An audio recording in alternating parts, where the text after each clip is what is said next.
I can't believe it's been almost 9 months since I first bought this van. I imagined when I bought it, it would take a couple weeks and I'd have the thing souped up and ready to go.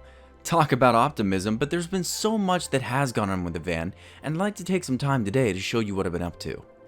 Now, I showed this off already, but a long while ago I removed the lining from the inside of the van. It was all scratched up, faded, sun damaged, and the thing needed to go. Well, as time went on, I wondered what I'd need to use to replace that lining with, and my mother suggested that I ask a family friend to help me out. Apparently, he works for a company putting in headliners for automobiles, so I decided to give them a try. Now, I don't need to get into the whole process of them putting the lining in and gluing it down. I'd kind of like to skip to the end and show you guys what the final result looked like. See, I don't know if maybe they just never tackled a project of this scale before, but this did not turn out as I expected. There were bubbles everywhere, the lining was cut up and it looked damaged. From afar you'd think, oh nice, hey that looks good, but the second you got into the van and looked around, yeah, that was another story. So, over a weekend, I tore out their lining with my buddy Trevin, and we grabbed some more of this $20 carpet from Home Depot and went to work on it ourselves. I went to a lot of shops, and they all told me that I'd have to remove the windows, get new window seals, pay someone to have it done, and that all of that would actually take days to finally finish it up. Screw that, I thought, and in about 8 hours, Trevin and I finished up this project like it was a piece of cake. You know the old saying, if you want something done right and Adam's not around, you do it yourself. In all, this carpet looks amazing and it matches up well with the cab carpet. When this headliner finally gives out, I'm probably going to do the same thing up there. But either way, on to the next project.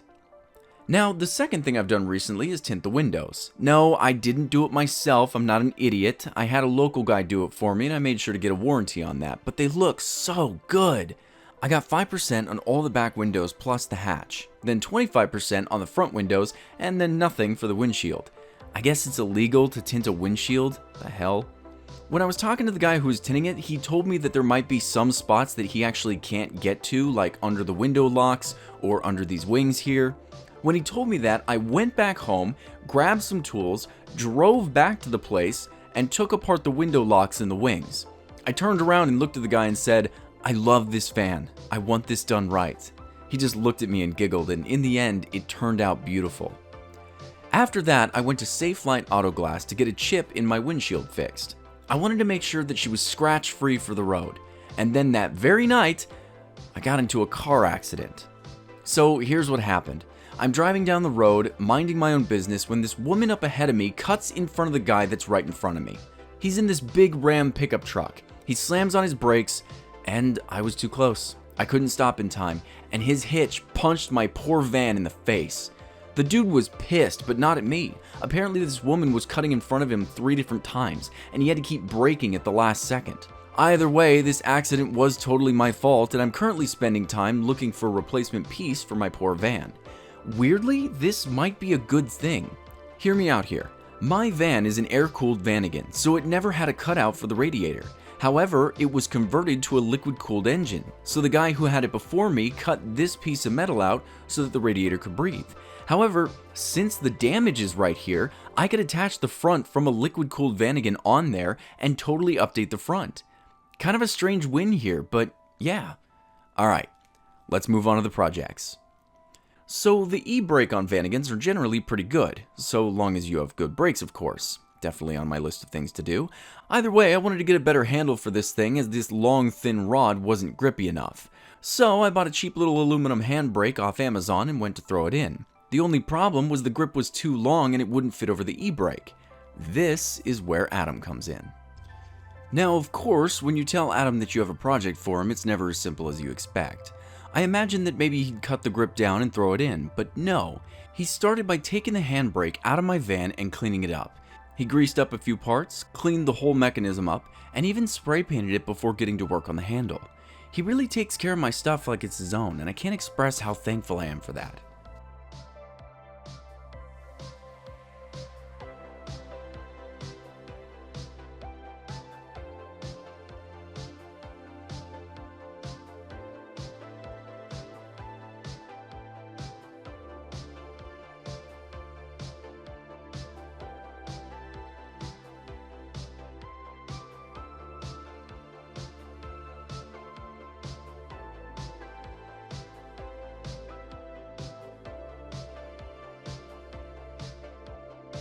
After he'd gotten it all lubed up and reassembled, it was now time to start working on this handle.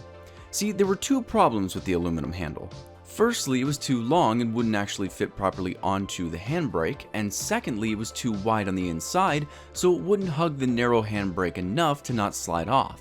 Plus, it was this ugly green color, and that needed to be resolved as well. Adam decided to tackle the length issue first, so he clamped it down and threw it under his milling machine to take some length off the top. This would give us more clearance to press the button on the top of the mechanism.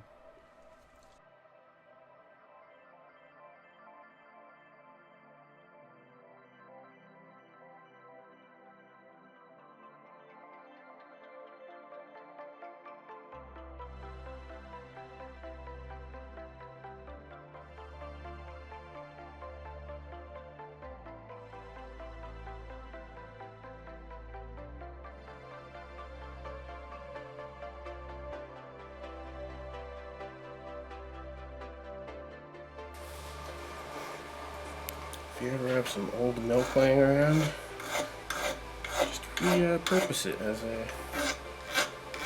That's milk? Oh, I was like, what the heck? Now that Adam had taken some length off the top of the handle, we expected that to do it. But it turned out the rubber guard for the handbrake was still getting in the way.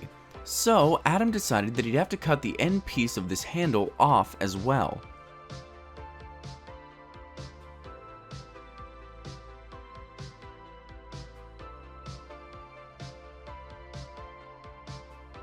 He then placed it back into his mill and machined it down so that it was flush. Now, you may have noticed that the set screws were on that bottom piece. This was Adam's next hurdle. So he put the grip into his lathe and started smoothing out the edges so that they were perfectly flush and even. This would then allow him to mark spots to drill in some new set screws. Before he did that, however, he needed to figure out how to get that grip to sit tightly around the handbrake. You see, the grip had a larger hole than the radius of the handbrake by about 3 millimeters, so he found a piece of aluminum, grinded it down a bit so that it was the same size as the hole of the grip, and bore a hole into it, essentially making a ring. He then cut that ring down the middle, and this would act as a brace so that this grip wouldn't slide around.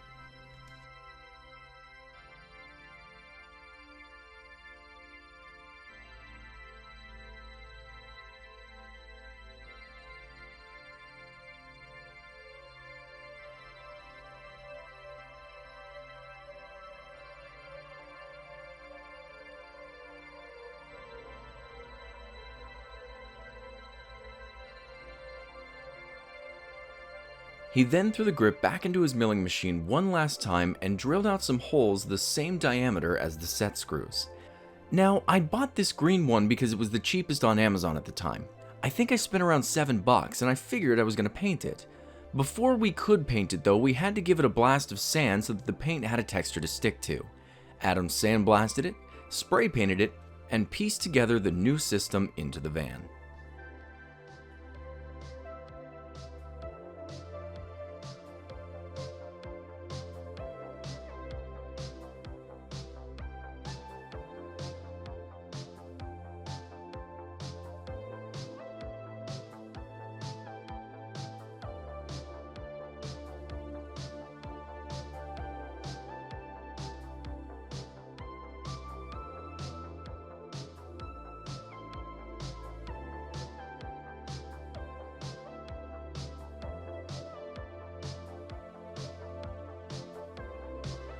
And just like that, the project was done.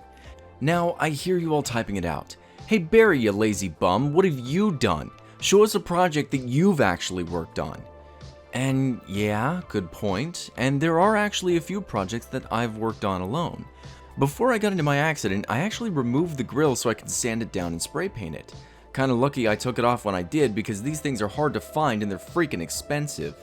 Now, okay, Adam did help me out a bit on this. He took the chrome VW emblem and using his lathe, buffed the emblem so that it sparkled like the day it was born.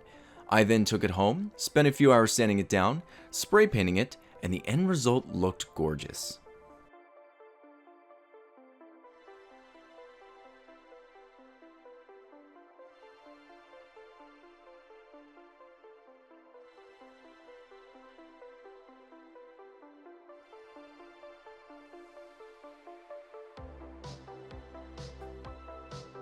The more I work on this van, the more I realize there will never be an end to this.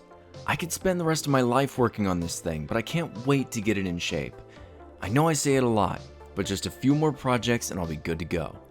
Thank you so much for watching, and I'll see you in the next one.